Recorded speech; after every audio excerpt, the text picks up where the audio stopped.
welcome. We are excited. We are excited for you guys to be here with us today. Excited. Did I say Speak excited? speak for yourself. 50% of us here are excited for you to be here with us. And you know what? What's I up? I dare to say that I still consider 50% to be a strong percentile. Okay. I just need one more hair to be considered majority. And I think if we could have that, then we are in good position. May I comment on that? Absolutely, absolutely, Congress. Because I think we are in this mentality of um, misrepresentation. Let me explain. Misrepresentation. All right, I love it. What I'm saying is that people are concerned of whether it's 49 or 51, and that this gives us august power. And I'm saying it doesn't. To me, it doesn't matter what kind of power you have if you're not getting shit done. So the point to me that I'm making is how do you reach consensus? What's important and how do you get it accomplished? And if you're worried about who gets the credit, then oftentimes we're at loggerheads at a stalemate. That's interesting. And part of that is heads I win and tails I lose. And then what we do then is we go around beating our chests because we got 51 and you only got 49. And now I try to make you feel bad because you only got 49. Yet But at the end, 49 is a hell of a lot. yet at the end of the day, I Hmm. mean, who's supposed to win and who's supposed to lose? The American people. The American people. The American people at the end of the day are basically on the short stick. If And it's people on Medicare, mhm, it's the older folk. If it's the people on Medicaid, it's older and younger folk. that's right. That's If right. it's folk on Social Security, it's the older folk. So if we were promised a lot of stuff. Again, for those of you who don't know, my background is military. And when I came in the military, which was not which was not my intent, it was circumstances. If you spent 20 years in, you started at a 50% retirement rate. As time progressed, they changed the percentage of retirement and there was a different type of negotiation. I don't know what it is today. Point I'm making is that things change and we have to be willing to adjust our process programs or what have you to meet the demands of the moment. And it doesn't mean that we're wishy-washy. Hmm. It just means that we're being practical and pragmatic about what's important and how to get from point A to point B. Okay. So let's talk about that. So Okay. we have people that dare I say can be closed minded. Whoa. Is that intentional or unintentional? No, I asked that question because I think sometimes people may be a certain way out of ignorance, or they may be a certain way out of stupidity. So that's why I asked the question. And I'm not trying to equate the two. I'm just saying that sometimes we may not know better and we have um, developed, acquired, made certain assumptions about something based on our limited knowledge or understanding of something. However, once we are enlightened, we should modify our attitudes and our behavior. So, to me, a closed minded person might be someone who knows better, but doesn't give a rat's A because they want to prove themselves right. I'm, You know what? That's pretty good. I could probably define a closed minded individual as a bigot. well, I tell you what, that's interesting that you say that Now, what's the difference between a bigot and a racist? You took me there, and You let me know explain. what? That's a really good. You know what? I don't know. I honestly do not know the difference between a bigot and a racist. Um, I think I told you that as I was coming along, my mom did domestic work. There wasn't much. There weren't factories and stuff around. Right. Right. And the postmaster in our neighborhood, in our area, died and left his wife with 3 kids, one of which was less than a year old. The wife took over the job as the postmaster, and she needed someone to take care of her child every day, even though she lived less than a block away from the office. So my mom was Interesting. privileged to do that. I'm not saying that she was racist, because she wasn't. She was really a wonderful, wonderful person. However, as a youngster, probably 13, 14 years old, this lady's son was 13, 14 years old. And from 13, 14 until probably the age of 22, 23, he and I competed intellectually as far as school was concerned. Okay. And my mom had to show him my report cards every grading period. At some point, he started to accept the fact that whatever he thought he knew about people of color did not apply to everybody, because most instances, most grading periods, I was whipping his ass. I'm sorry, I need to be emphatic.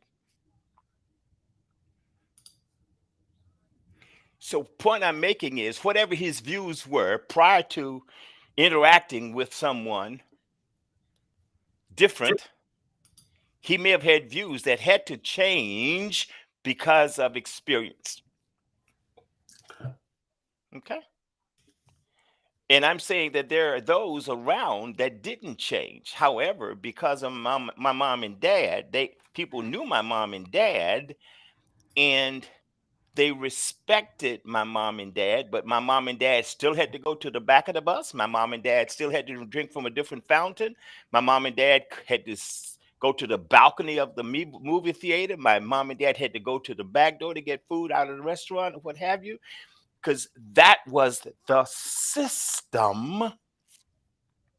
But within that crazy system, my mom and dad were treated with a certain degree, certain aspect of dignity.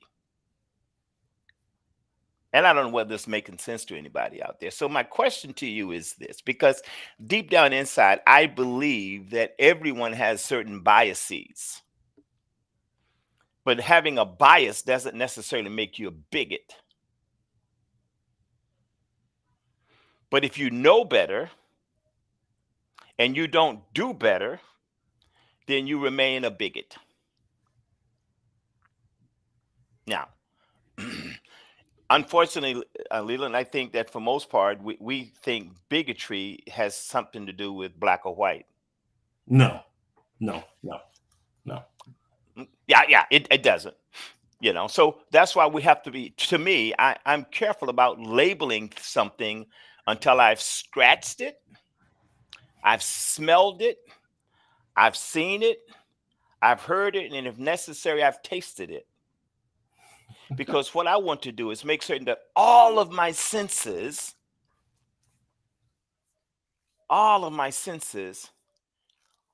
are in agreement with whatever it is that my brain is saying. Okay. And that's not to say that I'm a perfectionist. I try to make certain that I'm not on the other end of that spectrum being the bigot. Therefore, to not be a bigot, you must be open minded. um yes, yes, but sometimes being too open-minded, you become gullible. True. You think? Absolutely. you know? So what's the balance? I mean, what what's the balance? Because Leland, I think you and I have we know people. We know people for whatever reason aren't willing or willing. I started to say willing or able. I don't know. I know they're unwilling, so I'll just leave it at that. Leave it at that. Unwilling to change or to consider options. Let me explain, and then I'm gonna hush. I was talking to a friend recently, and the friend knows about Naptown, Indiana, or Naptown, America, and they're doing well wherever it is that they are. And I was saying, you know, I'm going to use your name, but it's not you. Please, please do. Leland, if the perfect opportunity presented itself in Indianapolis, Indiana, and you were able to make the kind of money you think you deserve, he said, Hank, hush, I will never move to Indianapolis, Indiana. Now, I didn't try to get into why or what was causing such strong feelings, but that let me know that that person maybe closed-minded about something or had some negative experiences or have heard some things that says Indianapolis, Indiana is not the place for me. And I went like, wow. And maybe my mindset is because of my life experiences.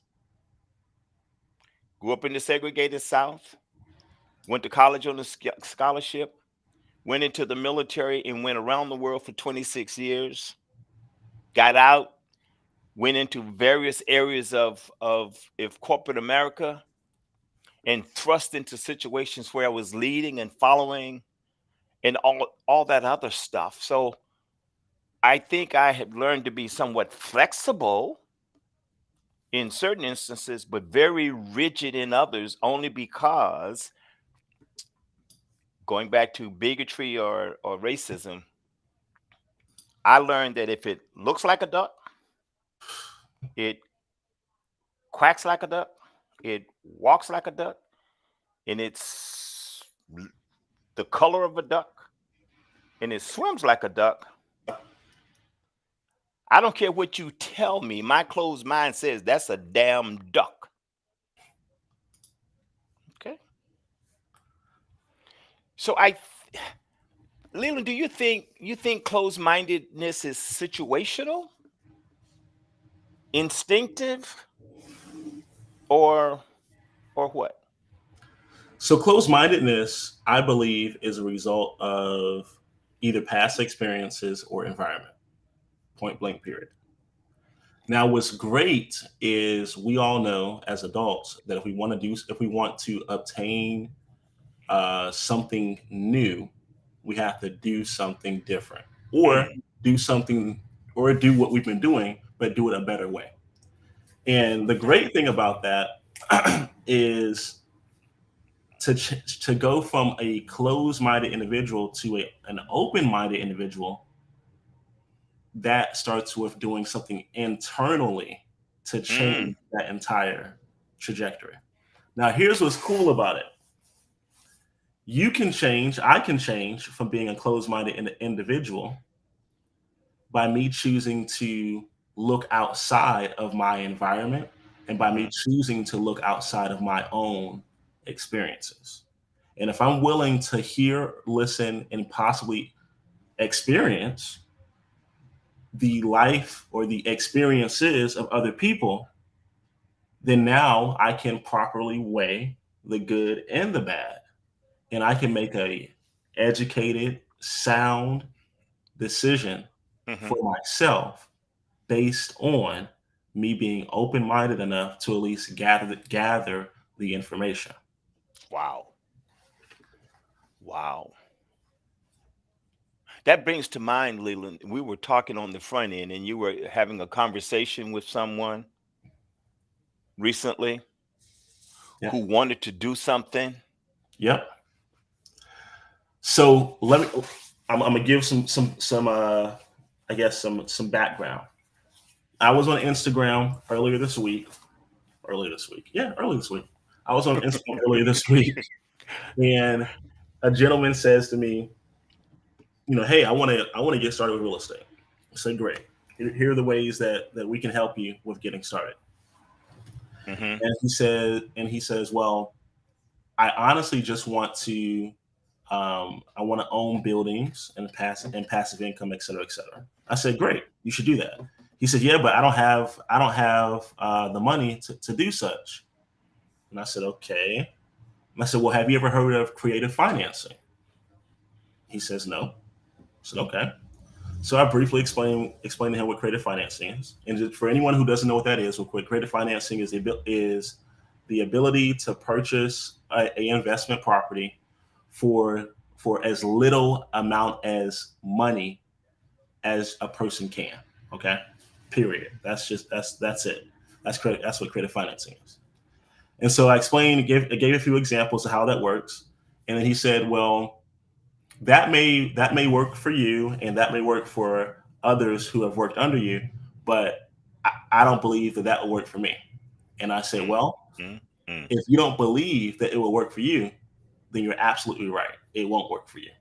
Because keep in mind, before I told him that he could do it before we had even got to that part of using creative financing, which let me okay. know that the issue the whole time was his mind. Mm, mm, He mm, was trying to put the blame on I can't do something because I believe I don't have the resource of money.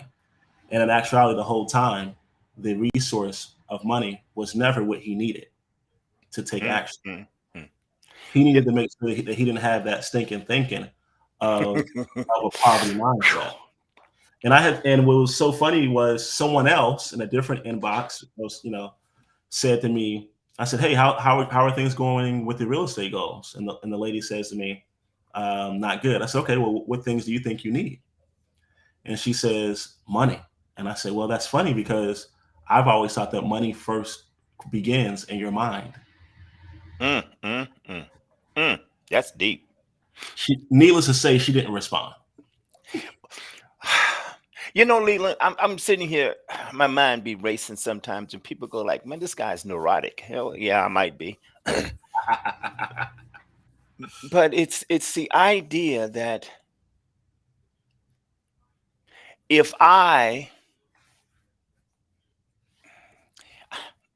now that I'm not going to do self-aggrandizement. Let's see how I want to do this. Um, we have heard certain things so long that we start to make excuses for either our abilities or our success. And we've got this trap door to our minds that causes us to think, believe, and act as if we don't have it, when in essence we have it in spades. We easily accept someone else's opinion about something, and then we make it gospel because we respect Leland Baptist or we respect Hank Hunt. Hank said it must be right. Leland said it must be right. My grandpa said he must be right. And even though we're constantly experiencing life that contradicts our beliefs and upbringings, but yet we choose, as you said, to continue to have stinking thinking and blaming other people for our misfortune. I mean, it's it is it's almost criminal. Well, it is criminal when we put handcuffs on ourselves and put ourselves in this jail. Now I'm saying figuratively jail. No. Hank. Yes, It's sir. not figurative. I And was trying to be that nice. nope. And that in itself is probably the issue. That the jail that people are quote unquote encountering, the jail in which people are really quote unquote no, not really, Mhm. not quote unquote, the jail that people are suffering from is a jail and imprisonment of their own. And instead of us taking a responsibility and saying, you know what, Mhm. I know what I claim I like, but I Mhm. haven't done that. So maybe what I should do is something different. Wow. Wow. There's a email that I was writing earlier today. Share it with everybody real quick in hopes that you guys enjoy it. All right, and I'm gonna just give you guys a break. So and this is all my emails are they come from real life stuff. So it's not I'm not making. I know.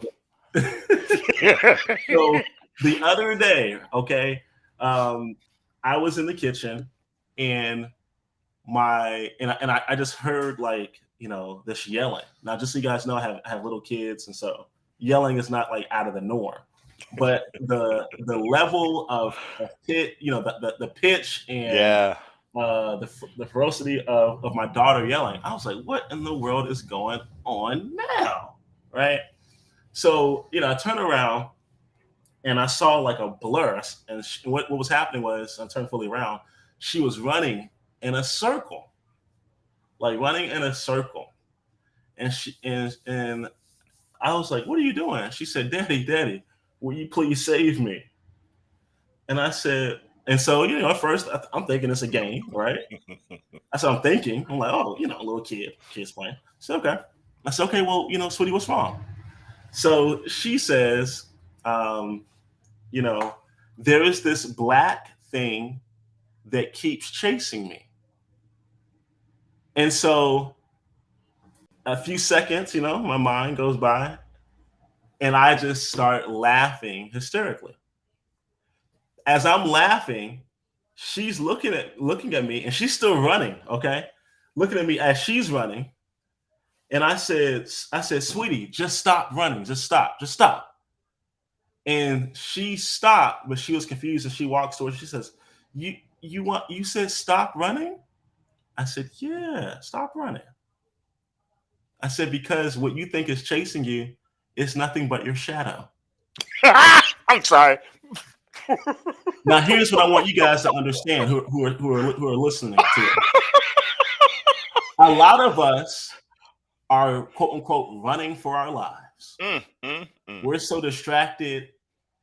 We're distracted from doing what we know that we should be doing mm. simply because we are too busy, quote unquote, running for our lives. Wow. And your internal self has been telling you to stop running. Mm. And Wow, since you that's haven't deep. been able to hear that internal alarm clock, allow me to say it for you. Stop running. Mm, mm. Because as you continue to run, you're going to end up hurting yourself. Wow. And just like the shadow, as I explained to my 3-year-old daughter, that the shadow is merely mimicking her actions. Mm, mm. If you don't like the life situation that you're in right now, good. Because that life situation, just like that shadow, is only mimicking your life. But guess what? You Mm. can change that. Just like if I wanted to change my shadow, I might put on a jacket. Now I have changed, and guess what? So has the shadow. Mm, So if you want to change your situation, you know what you gotta do? You gotta change. And it might just start with opening your mind. mm, Opening your mm, mind to the mm. possibility that you know what? If Bob can do it, so can I. Opening your mind to the possibility that you know what? If Sarah did it, why shouldn't I? Opening your mind to the possibility Wow. that there just might be, just a little bit, there just might be an opportunity, a way, a path, a lane that you have not occupied. Wow. Just might Just be mm, mm, just a mm. little bit. It might be a chance that just because Well, you chose to drive down I-85, aka people in the South know what I-85 is. You chose to drive down I-85 to Miami over the weekend, and you had a bad trip. But it just might be that if you choose to go to Miami this weekend, you might have the time of your life. hallelujah. Wow. But you don't know unless you get in the car and turn that ignition on. Leland, Leland. It goes back to something we've been saying to our apprentice. If you always do what you've always done, you'll always get what you've always got or gotten. If you want something different, you must do what, Leland? Do different. Yeah, you got to be changed. You got to be willing to change.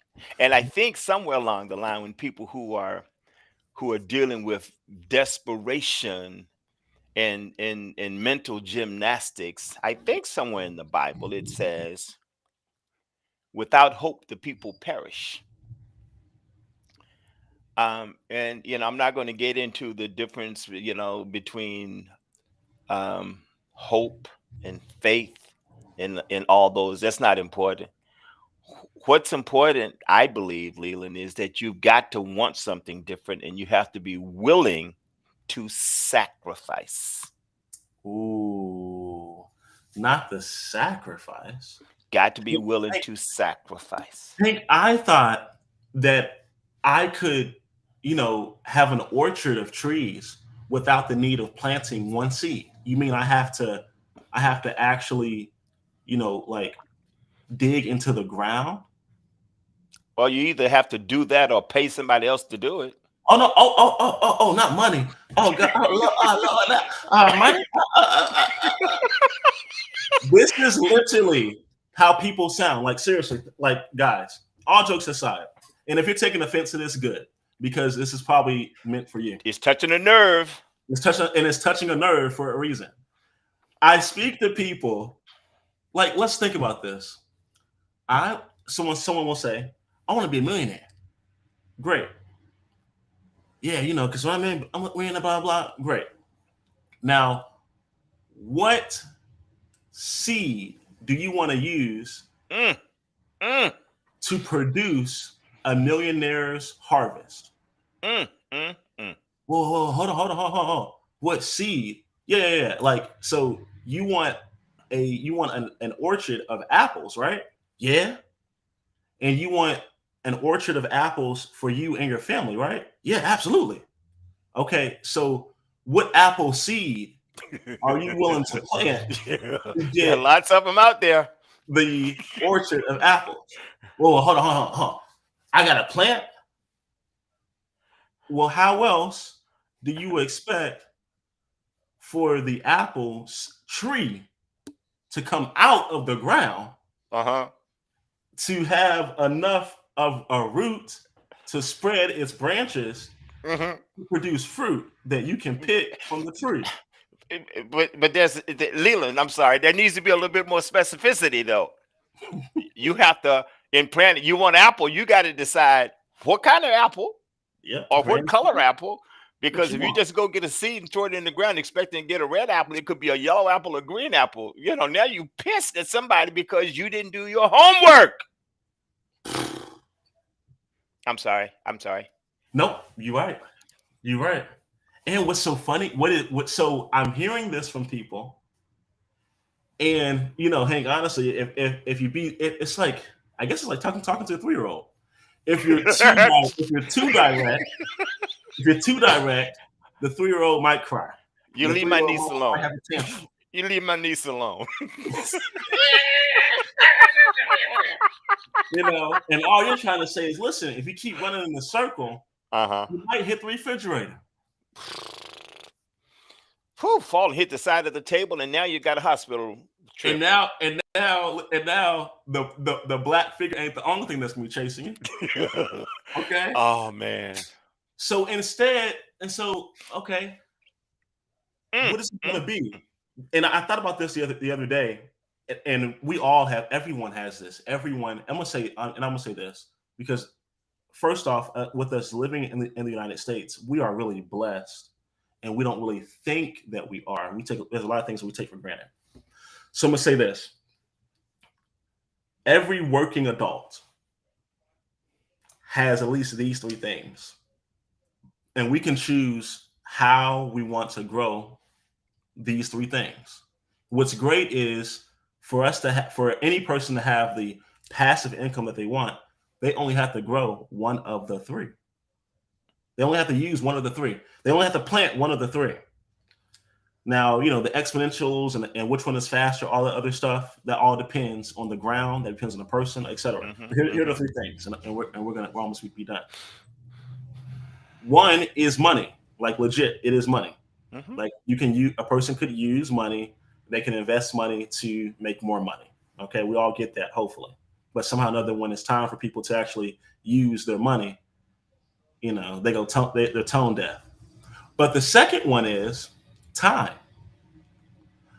So if a person doesn't have an abundance of money, they may possibly have an abundance of time, of quote unquote free time. And if they're able to actually utilize and budget their time, they can allocate or dedicate time to a specific thing for it to grow. All right. The Mhm. third thing is network. The third thing is a network. Most people claim that they don't have a good enough network. If you Mhm. don't They have, don't know anybody. yeah, I don't know about it. But when you're going to Starbucks, or as you go to the local coffee shop, or as you are going to the local restaurant or whatever, and you're Mhm. waiting in line, who do you communicate with? Do you speak to the person behind you or in front of you? Do you say hello? Do you open the door for a stranger? Mm, Do you mm, mm. attempt to at least start a conversation with someone? Do you even want to meet someone new? When you're on social media, whether it's LinkedIn or Facebook, whatever else, do you interact with just anyone else, or do you only want to be within your tribe of people? Mm, mm. Meanwhile, the tribe of people that you're communing with are broke. Limited stinking thinking. And to say hello to that random stranger would cost you Zero. nothing. Zero. And what would stop you from doing that? Your closed mind.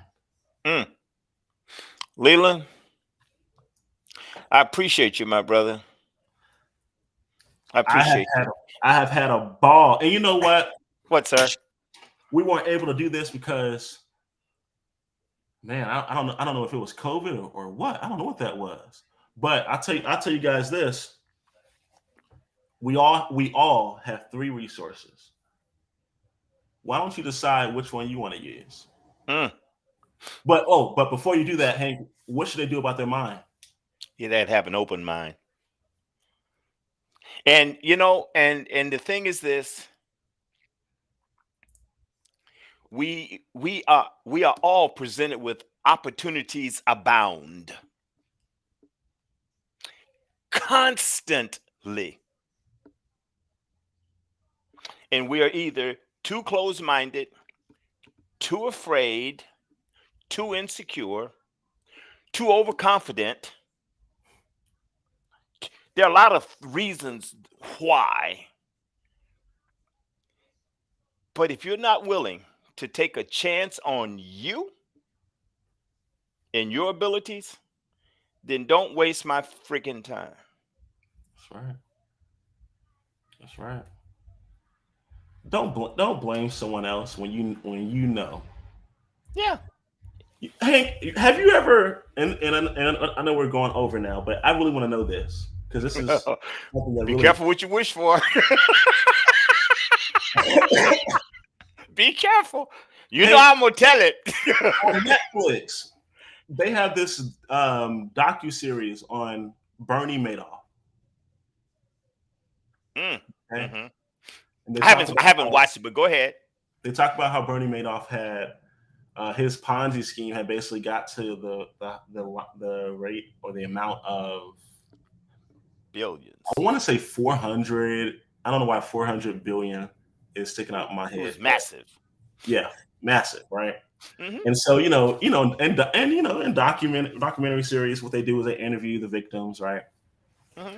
And so this one guy says, when they interview lots of people, and then they're all interjecting throughout the documentary. And so they come back to this one guy, and the man, his father had invested in Bernie, and his father had also had the entire family invest in Bernie, right? Because the father was getting he was getting great returns on paper or whatever. And the man who's it's his father, he says one of the things that my father would always tell me growing up is, son, if it looks too good to be true, it probably is. Mm-hmm. And he says, but what's so funny is that my father didn't even listen to his own advice. Yep. And then in the next breath, you know what this man says? What? But I don't even blame my father. Honestly, I blame the United States government. What? Well, it's just like the FTX guy, and that's another story. Cryptos. Not just sir, cryptos, Tesla. Come on, people. sir, you cannot. And you're right, Hank. Just like FTX, just like Bitcoin, just like it's like, come on, you cannot blame. Now again, well, you got to blame somebody. It's easy. It's easy to blame the government, okay, for your misfortune. For your own misfortune. Okay. You know. And they're like, we want the government to pay us, blah, blah, blah. And I'm thinking to myself, Ponzi schemes are wrong. Absolutely. Like, absolutely wrong. But you knew that in the market for Wall Street, that if everyone on Wall Street was only receiving at best 6 or 7% returns, Mm-hmm. somehow you were receiving 18%, 12% return, 15, yeah, 15%, on yeah, everything, all the time. all the time. Mm-hmm. And come on now, you knew. You knew something. Yeah. And I, again, I bought I bought I bought that I bought one of those $1 billion lottery tickets, knowing I wasn't going to win, but I bought one anyway. and it's like just the accountability as adults. Period. We're all adults. The accountability that we want to have, and just say, you know what, my father invested in this. Mm-hmm. The entire family did. It was wrong. In a perfect world, would I like for someone to give me money just because I made a poor choice? Sure. But ultimately, I am responsible because I chose to make that poor choice. Plus, I chose to reinvest multiple times. Leland, it is because see, talking to you, you just keep triggering all these thoughts, and we could be here for the rest of the day. But the point is, people, take a few minutes, sit off, and you have to determine what's important to you. Create a strategy, a plan. And if you don't know how to do that, find somebody that's willing to give you some time. Let me say this. If you have a legal issue, you can call an attorney, and for an hour, anywhere from a half hour to an hour, you can get some free, what, Leland? Legal Advice. If you're a business owner and you've got a business question, you can call a CPA or an accounting firm, not your brother, even if he's a CPA, not your brother, not your cousin, not your posse, and they are willing to sit with you for a few minutes, and you guys can determine whether or not you'll be able to work together. But I'm going to tell you this. You cannot, I know you should not,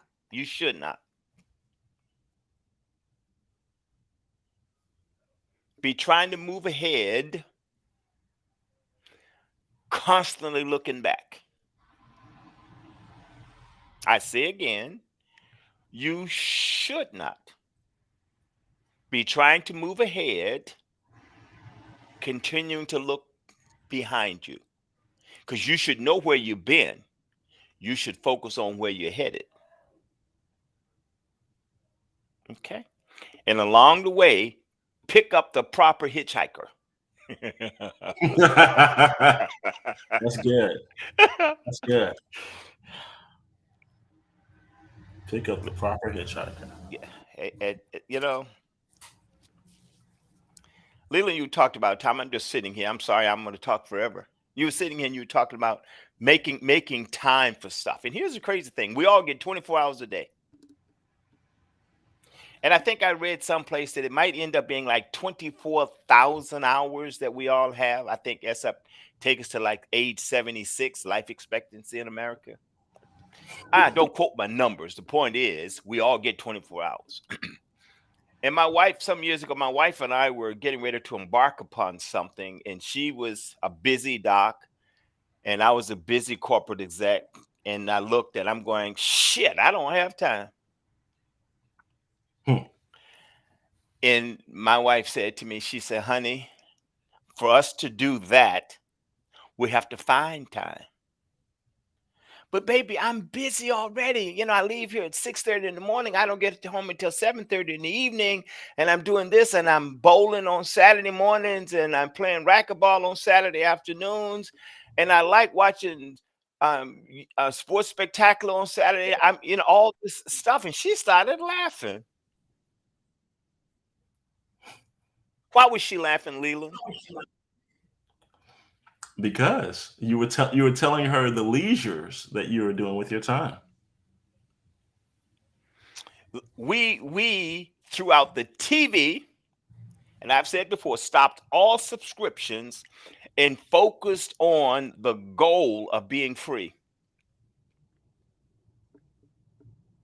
Were there challenges? Yeah. Did I have to create new habits? Yeah. Did I miss a few things in life, events? Yeah.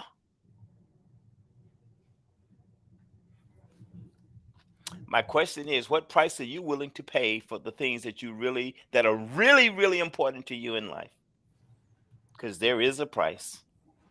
And if you're not willing to pay the price, you will continue to be where you are now, saying, I wish I had.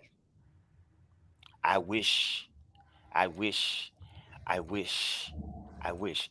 You can do more than you think you can do, but stop wishing and start doing. And that's all I got to say on this subject today, sir. Yes, sir. Well, with that, we bid you guys farewell, and we will chat with you soon.